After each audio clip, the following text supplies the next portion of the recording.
දවසක් කියලා ඔයාලව අද සාදරයෙන් පිළිගන්නවා මధుස් ස්වීට් හෝම් YouTube channel එකට. ඉතින් මම අද ඔයාලට ගෙනාවා කොහොමද හරි විදිහට හදලා කොණ්ඩේ එන විදිහට රසවත් විදිහට කොණ්ඩේ කැවුම් හදාගන්න කියලා. ඉතින් අපි වීඩියෝ එක පැත්තට ගිහලා බලමු අපි මේ රසම රස කොණ්ඩේ තියෙන කොණ්ඩේ කැවුම් හදාගන්නේ කොහොමද කියලා. ඉතින් මේ සඳහා අපිට අවශ්‍ය වෙනවා හාල් පිටි ග්‍රෑම් 300ක්, පාන් පිටි ග්‍රෑම් 120ක්, සීනි ග්‍රෑම් 300ක්, තේ කහට කෝප්පයක්, උණු වතුර කෝප 3 කාලක්, ඔයාලගේ රස අනුව ලුණු ස්වල්පයක්. ඉතින් අපි මුලින්ම කරගන්න ඕන අපේ පාන් පිටි මේ හාල් පිටි ටික එකට දාලා හොඳින් කවලම් කරගන්න ඕන.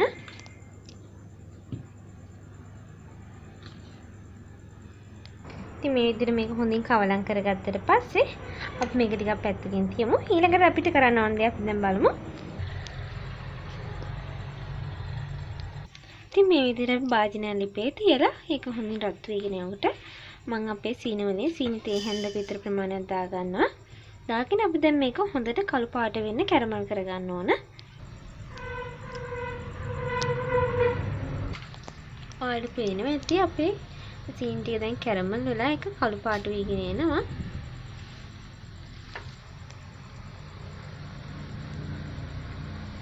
ඉතින් අපි මේ අවස්ථාවේදී අපේ උණු වතුර කෝප 3 එකතු කරනවා.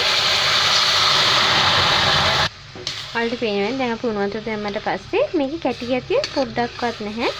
ඒ අපි උණු වතුර එකතු කරපු නිසා ඔයාලා හදිසියවත් මේ අවස්ථාවේදී මේකට ඇල් වතුර දාගත්තොත් ඔයාලට මේකේ අඩිපතුලේ ඔයාලට මේ සීනි කැටි දැක ගන්න පුළුවන් වෙයි. ඒකින්ද කොයිම වෙලාවකවත් ඔයාලා කැරමල් කරපු සීනි වලට ඇල් වතුර දාන්න එපා.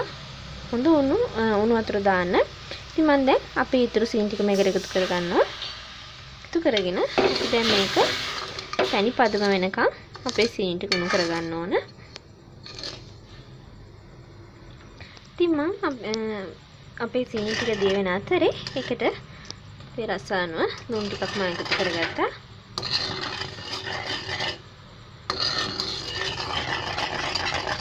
ඉතින් මේ වගේම ඔයාලා සීනි ටික මේ විදිහට විදිහට උණු කරගන්නකොට ගොඩාක් ගින්දර දාගන්න එපා. මොකද වැඩි ගින්දරේ අපේ මේ සීනි ටික දිය කරගත්තොත් උණු කරගත්තොත් අපේ සීනි ටික මේ භාජනයේ උතුරලා යන්න බලනවා මේ විදිහට. ඉතින් ඔයාලා සාමාන්‍යයෙන් මධ්‍යම ප්‍රමාණයේ වගේ පුළුවන් නම් ඊටත් වඩා ටිකක් අඩුවෙන් අපේ මේ සීනි ටික පැණි කරගන්න බලන්න.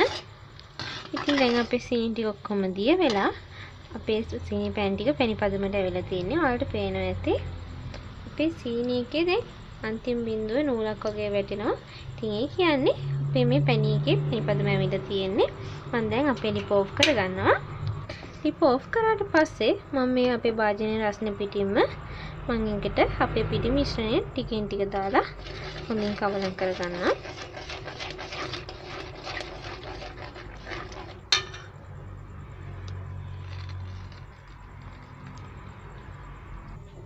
ඉතින් මේ විදිහට ඔයාලගේ පිටි ටික කැටි නැති වෙන විදිහට හොඳට මේ විදිහට කවලම් කරගන්න පැණි එකත් එක්ක. මම මේකට තාම අපේ තේ කහට පොඩ්ඩක්වත් එකතු කරේ නැහැ. ඉතින් අපි දැන් මේ විදිහට මිශ්‍රණය හදාගත්තට පස්සේ දැන් මේ භාජනයේ තාම රස්නේ. ඒ කියන්නේ අපේ පිටි මිශ්‍රණය තාම රස්නේ. මම දැන් අපේ මේ කැවුම් මිශ්‍රණය හොඳින් නිවෙනකන් තියනවා. ඉතින් අපේ කැවුම් මිශ්‍රණය දැන් මේ විදිහට හොඳින් නිවිලා තියෙන්නේ. ඉතින් මේ වෙලාවට මම අපේ තේ කහට ටිකෙන් ටික එකතු කරගන්නවා.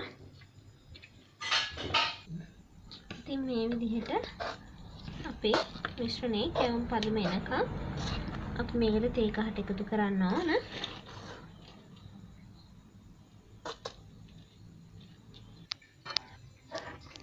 ඉතින් මේ තමයි අපේ කැවුම් මිශ්‍රණයේ පදම.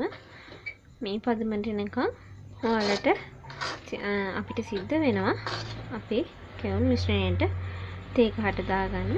ඉතින් ඒක ඇත්තටම ප්‍රමාණයක් කියන්න බෑ. මේ පදම එනකන් තමයි අපි ටිකෙන් ටික එකතු කරන ගමන් අපේ තේ කහට එකතු කරන්න ඕන. ඉතින් මේ පදම දැන් අපේ කැවුම් මිශ්‍රණය හරි දැන් තියෙන්නේ අපේ කැවුම් ටික හදාගන්න. ඉතින් ඔයාලට පුළුවන් මේක ඕනම් පොඩි පීරිසි කෝප් එකකට දාගන්න. එහෙම නැත්නම් පොඩි කෝප් එකකට දාගන්න. මම පාවිච්චි කරන්නේ අද මේ වගේ පොඩි මිශ්‍රින් කප් එකක්. ඉතින් දැන් බලමු අපේ කැවුම් හදාගන්නේ කොහොමද කියලා. ඉතින් අපේ තෙල් එක රත් වීගෙන යනකොට මම දැන් අපේ මිශ්‍රණය දානවා. මේ විදිහට වල නොකඩවා දාන්න. වගේම දැන් ඔයාලට පේනවා මේක වටේට වැඩිපුර තෙල් නේනවා. ඉතින් ඒ වෙලාවට මම දැන් පොඩ දානවා. අර මැද තියෙන හිරස පුරව ගන්නවා. දැන් හරි. අර මම කරන්නේ හැන්ද අරගෙන හැන්දෙන් මේ විදිහට මැදට තෙල් ගන්නවා. මේ විදිහට උනාට පස්සේ මේ උඩ ටික සීල් වුණාට පස්සේ මම කරන්නේ ඉරට්ට අරගෙන මේ විදිහට වෙන කරකවනවා. ඒ වගේම වටේට මේ විදිහට තෙල් එහින ගමන් වටේට හැන්දෙන් ටිකක් තද කරන්න. ඒ වගේම වලගේ ඉරට්ට මේ විදිහට කරකවන්න.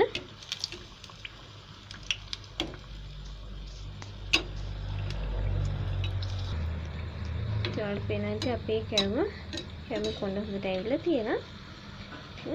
දැන් අපි මේ විදිහට පැත්තෙන් බෙද ගන්න ඕන. මම දැන් අපේ කැවුම බා ගන්නවා. ඉතින් මේ විදිහට අපි අපේ ඉතිරි කැවුම් ටිකත් බෙදගමු.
ඉතින් මේ තියෙන අදහසේ අපි හදාගත්ත අපේ රසම රස කැවුම් තමයි. ඉතින් මම අද ඔයාලට කියලා දුන්න විදිහටම කරොත් ඔයාලටත් පුළුවන් මේ වගේ ලස්සනට රසට කොණ්ඩේන විදිහට කොණ්ඩ කැවුම් හදාගන්න. ඉතින් ඇත්තටම මේවා අද හොඳට ක්‍රිස්පීට තියෙනවා. ඒ වුණාට හෙට අනිද්දා වෙනකොට අනිද්දා වගේ වෙනකොට ඇත්තටම මේක ගොඩක් රස වැඩි වෙනවා විතරක් නෙමෙයි මේක හරිම මෙලෙක් වෙනවා. ඔයාලා දන්නවා අපි මෝජුවක් හැදුවත් ඒක පහු වෙනකොට තමයි රස වැඩි වෙන්නේ. ඒ වගේම අද මම මේ හදලා කැවුම් ගොඩක් මෙලෙක් වෙනවා. ඉතින් මම ඔයාලට මේක එකක් හදලා පෙන්නන්න.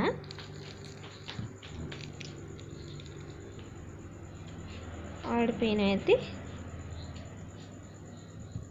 ඇතුළ හොඳට තියෙනවා. පොඩ්ඩක්වත් හයිය නැහැ. ඔයාලට පේනවා ඇති මෙතන මේ අපේ කැවුමේ හිල් වගේ ඉරි වගේ තියෙනවා. ඉතින් අපේ කැවුම හරියට හැදුනා නම් ඇතුළ මෙන්න මේ වගේ තමයි තියෙන්න ඕන. වගේම ඔයාලට පේන ඇති මේක හරියම සොෆ්ට් එකට දැන් මේක තමුණුයි. ඉතින් මේ විදිහට තමයි අපේ කොණ්ඩේ එන විදිහට අපි හරි විදිහට ගොඩක් රස විදිහට අපේ කැවුම් හදාගන්නේ. ඉතින් මම හිතනවා මේ වීඩියෝ එක ඔයාලට ගොඩක් වැදගත් ඇති කියලා. මොකද ගොඩක් කට්ටිය කැවුම් වල කොණ්ඩේ එන්නේ නැහැ කියලා කොණ්ඩේ ගන්න අමාරු නිසා කැවුම් හදන්නේ නැහැ.